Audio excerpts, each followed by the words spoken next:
हुस्न तेरा तौबा तौबा तौबा। কোথায় গেল অসুর? অসুর কোথায় গেল? কারণ তুই আর্মিকে নিয়ে যেটা বলেছিস সেটা কিন্তু ঠিক করিসনি, কারণ তোর মাকে তো লাগাইনি। দুর্গাপুজোর সময় যেরকম দল বেঁধে চাঁদা তুলতে ক্লাব থেকে ছেলেপুলেরা বেরোয়, সেরকম দল বেঁধে কেন এই মালটার চাঁদা তুলছে না বুঝে পাচ্ছি না। একে বস্তা মাথায় চাপা দিয়ে অন্ধকার মাঠে চোখ বন্ধ করে খেলানো উচিত, চাঁদা তোলা উচিত। গাইজ, এই মুহূর্তে দুর্গাপুজো শেষ এবং কালী পুজো প্রায় শেষ হতে চলেছে, আর দুর্গা ঠাকুর তার ফ্যামিলিকে নিয়ে এই মুহূর্তে পৃথিবী ছেড়ে কৈলাসে চলে গেছে। কিন্তু কিছু বদমাইশ অসুরকে পৃথিবীতে রেখে গেছে, সেই অসুরদেরকে নিয়েই এই ভিডিও আজকের। দেশের জন্য করে কে বাড়া? দেশের জন্য করে। জন খেটে খাস, চাকরগিরি করি, সেটা স্বীকার করবি বাড়া, ঠিক আছে? আর এইটা ক্ষমতা রাখবি। তুমি এমন কোনো বাল হয়ে পারোনি বোকাচোদা কোথাকার। তোমাকে মাইনা দেওয়া হয় বলেই তুমি ডিউটি করো।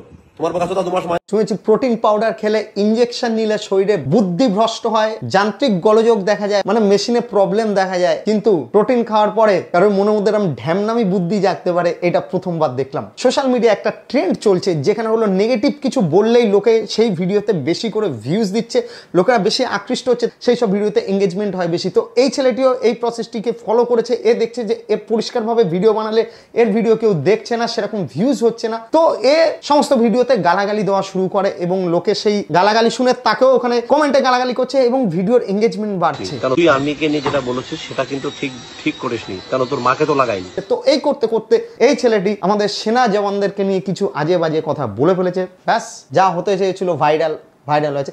তবে এই সব ছেলেপুলেদেরকে এরকম শাস্তি দেওয়া উচিত যাতে দ্বিতীয়বার কেউ এরকম বদমাইশি না করতে পারে। দেখো, এর যদি কোনো শাস্তি নয়, এর যদি বিন্দাস এরকম ঘুরে বেড়ায় এবং এরকমই ভিডিও বারবার বানাতে থাকে, তাহলে লোকজন বুঝতে পারবে আমরা এই টপিক নিয়ে আলোচনা করলে, সেনাবাহিনীকে, দেশের কিছু বিষয়কে নিয়ে অপমান করলে আমাদের ভিউজ বাড়তে পারে এবং এই ভিউজের জন্য কিন্তু ছেলেপুলেরা যা ইচ্ছা তাই করতে পারে এবং এই পথটাকেই বেছে নিতে পারে। তাই জন্য এই রকম ছেলেপুলের যারা এরকম অপমান করছে দেশকে নিয়ে, যারা সেনাবাহিনীকে নিয়ে এরকম গালাগালি করেছে, আজে বাজে কথা বলেছে, তাদের চরম শাস্তি হওয়া উচিত যাতে সবাই দেখতে পায় এবং ভুল করেও যাতে এরকম ভিডিও কেউ না বানায়। নিঃসন্দেহে তুই ঠিক কথা বলেছিস।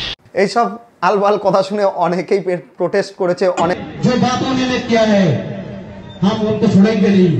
আমার হাজবেন্ড একজন ডিফেন্সে কর্মরত, এই ফিট বিশ্বজিৎ নামে ছেলেটা, সে আরংঘাটা হোসেনপুরে বাড়ি। সে আজকে যে সোশ্যাল মিডিয়াতে আমাদের ফৌজি ভাইদেরকে নিয়ে যে অপমানজনক মন্তব্য করেছে, এবং শুধু সে না, তার ওয়াইফও যে অপমানজনক মন্তব্য করেছে, আমরা তার তীব্র ধিক্কার জানাই। কিন্তু এতে এর কতটা কিছু গেছে এসছে আমি জানি না। শুনলাম নাকি পুলিশও তুলে নিয়ে গেছে একে, বাট তাতে এর ভিডিওতে আমি একটু চেঞ্জ দেখতে পাচ্ছি না। এর যেরকম ঢ্যামনা ছিল ততটাই ঢ্যামনামি করে যাচ্ছে পরে ভিডিওগুলো। শোনো বকচুদি। আজকে আমি আইনের দ্বারস্থ হয়েছি। আইন যা সাজা আমাকে দেবে আমি সেই সাজা মাথা ভেজে নিতে রাজি। ক্ষমা চাইছে? আচ্ছা। আর ভবিষ্যতে ভারতীয় সেনাদের জন্য যত কিছু করবে। এক সেকেন্ড, কিচ্ছু করতে হবে না ভারতীয় সেনাদের জন্য। তুই ইমিডিয়েট ভিডিও বানানো বন্ধ করে দে, তবে আর কিচ্ছু করতে হবে না। ভবিষ্যতে সব থেকে ভালো আমার এলাকায় অন্তত সেনা যেগুলো বের হবে সেটা আমার জিম থেকে বের হবে। ব্যাস হয়ে গেল বাচ্চুদি। যে ভারতীয় সেনায় যত ভালো সেনারা ওর এরিয়া থেকে যাবে, সেটা ওর জিম থেকেই যাবে। তো ফার্স্ট টাইম আমি এই লেগ পিস পেয়েছি, এত সুন্দর একটা লেগ পিস। তোমরা দেখতেই পাচ্ছ যে আমি ঘুরে ভালো করে দেখছি যে আমি কোথায় থেকে দাঁত বসিয়ে ওটাকে ছিঁড়ে টেনে নেব। ভাই কোন লেগ পিসের কথা বলছি? তো যাই হোক, ফার্স্ট টাইম লেগ পিস খাচ্ছি, এদিক ওদিক ছিঁড়ে টেনে হিসেবে খেলাম, খুব ভালো লাগলো। ছোটবেলা থেকে তুই নাকি বডি বিল্ডিং এর সাথে যুক্ত, তাহলে তুই অবশ্যই মাংস খেয়েছিস এবং লেগ পিসও খেয়েছিস। এটা তুই কোন লেগ পিসের কথা বলছিস সত্যিকারের বল, যে লেগ পিসটা তুই প্রথমবার খাচ্ছিস এই দামড়া বয়সে, আর ছিঁড়ে রাক্ষসের মতন চিবিয়ে খাচ্ছিস। তো ভিডিও শুরু করার আগে তোমাদেরকে একটা ভিডিও আমি দেখাবো, আর এই ভিডিওটা দেখে চ্যালেঞ্জ থাকবে যে একটু না হাসা। যদি তুমি হেসেছো তাহলে তুমি আমার মতনই নরকে প্রবেশ করবে এবং তোমার জন্য আলাদা শাস্তি রেডি করা হবে নরকে। রেডি? 1 2 3।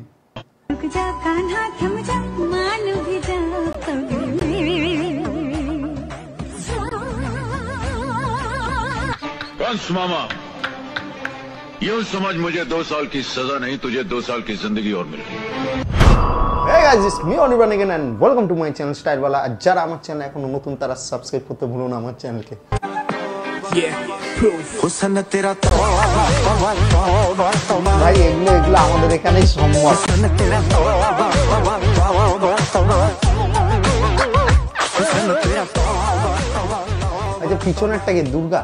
দুর্গাই অসুরকে বধ করার আগে একটু ওয়েট করবে, এই গানটা নাচার জন্য একটু সময় দেবে যে ভাই তুই করে নে, রিলস বানিয়ে নে, তারপরেই তোকে আমি বধ করব। তবে তুমি সকালবেলায় চিন্তা করো যে সারা রাত কম ঘুমিয়ে তুমি ভোরের বেলা উঠেছো মহালয়া দেখার জন্য, আর তারপরে তোমার সামনে ভিকি কৌশল রূপী অসুর তোমার সামনে হুসনু তেরা তওয়া তওয়া করছে। হতে পারে এরকম কিছু যা দিন আসছে এইরকমই কোনো পারফরমেন্স আমরা দেখতে পাবো মহালয়ার।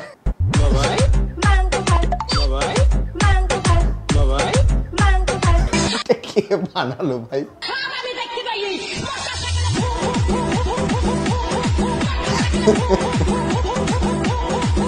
ওরে কি পাপ করছিস তোরা? গলা তুলছিস গলা নাবিয়ে মনা, তার সামনে কথা বলছিস গলা নাবিয়ে, ঘটি বেঁকিয়ে একদম জলে। এটা কোন চ্যানেলে? এটা আমার মনে হচ্ছে জি বাংলার সব নায়ক নায়িকা গুলো এগুলো করেছে। এডিটারকে অস্কার ছুড়ে মারো একটা। কোথায় গেল অসুর? অসুর কোথায় গেল?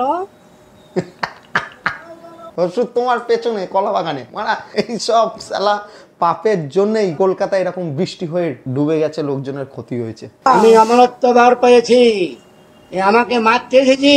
এই অসুরকে ত্রিশূলের খোঁচা দিয়ে বধ করলে হবে না, একে এই কলা গাছের সাথে বেঁধে ল্যাংটো করে সারা রাত বসিয়ে রাখতে হবে, মশার কামড় খাইয়ে সমস্ত রক্ত চুষিয়ে বার করতে হবে শরীর থেকে, হিমোগ্লোবিনের অভাবে এই অসুরের মৃত্যু হবে। স্বামী, আপনার কাছে আমি আশীর্বাদ নিতে চলে এলাম। আজই আমি মাসির বাড়ি রওনা হব, আর আগামীকাল আমি বাপের বাড়ি যাব। ঠাকুর ঘরে বসে পাপ করছে, এদের কি শাস্তি হবে ভাই? পিছনটা কি? ও ক্ষমা করে দিও ভাই, এটা কি হচ্ছে? এটা কি ভিডিও? উজালার অ্যাড হচ্ছে। ছোটবেলায় যখন স্কুলের ড্রেসে সাদা জামাগুলো একটু উজালা বেশি পড়ে যেত, এই রকম অবস্থা হতো। কারণ নেক্সট টাইম যখন ভিডিও বানাবে একটা রিকোয়েস্ট থাকলো, সাপটাকে অবশ্যই অরিজিনাল রেখো, তাতে ভগবান আরো খুশি হবে। আর নীল রংটা আমি করে দেবো। কোথায় গেল অসুর? অসুর কোথায় গেল? অসুর তোমার পেছনে কলা বাগানে মারা। এইসব শালা পাপের জন্যই কলকাতায় এরকম বৃষ্টি হয়ে ডুবে গেছে, লোকজনের ক্ষতি হয়েছে। আমি অমরত্ব বার পেয়েছি, আমাকে মারতে এসেছি। এই অসুরকে ত্রিশূলের খোঁচা দিয়ে বধ করলে হবে না, একে এই কলা গাছের সাথে বেঁধে ল্যাংটো করে সারা রাত বসিয়ে রাখতে হবে, মশার কামড় খাইয়ে সমস্ত রক্ত চুষিয়ে বার করতে হবে শরীর থেকে, হিমোগ্লোবিনের অভাবে এই অসুরের মৃত্যু হবে। ভগবানের কথা ভেবে খালি নিজেকে শান্ত করে রেখেছি। কিরে, শুনলাম নাকি তুই পড়াশোনা করছিস না, খুব দুষ্টুমি করছিস, তাড়াতাড়ি পড়তে বস। ভাই এইটা এতক্ষণ আমার একটা ফেভারিট অসুরকে দেখতে পেয়েছি, তবে এখনকার বাচ্চারা মহা ড্যাম না। তুমি যদি এরকম অসুর সেজে কোনো বাচ্চা পড়ছে না বলে তাকে তার বাড়িতে গিয়ে ভয় দেখাতে যাও, ওই ঢ্যামনা বাচ্চা আমি শিওর তোমার পিছনে কালীপটকা লাগিয়ে এমন দৌড় করাবে, তোমার জীবনে অসুর সাজা কিন্তু বার হয়ে যাবে। বাচ্চাদের থেকে সাবধান। তুমি গিয়ে ভয় দেখাও ওই একে তুলে নিয়ে যাও, ওই বিশ্বজিৎকে ধরে নিয়ে এসে লাগে একদম কুয়োর মধ্যে গেঁথে দাও।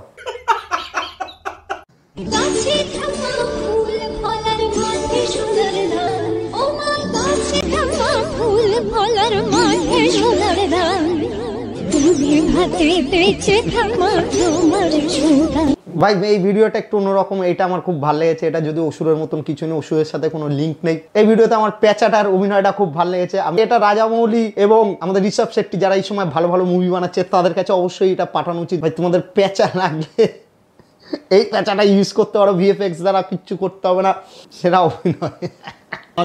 প্রাতে ধরণীর গণেশ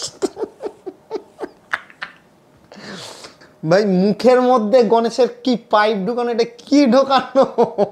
ভুঁড়িটা ঠিক আছে, মুখে কেন ঢুকিয়েছিস ওটা? ভাই নাকে কিছু করতিস ভাই, সুর নাক। পাপ হবে, পাপ। এইসব ভিডিও নিয়ে আলোচনা করা মানে পাপ হবে, তাই ভিডিওটা এখানে স্টপ করছি। আজকের মতন ভিডিও এইটুকুনি, দেখা হচ্ছে নেক্সট ভিডিওতে। প্লিজ সাবস্ক্রাইব করতে ভুলো না আমার চ্যানেলকে।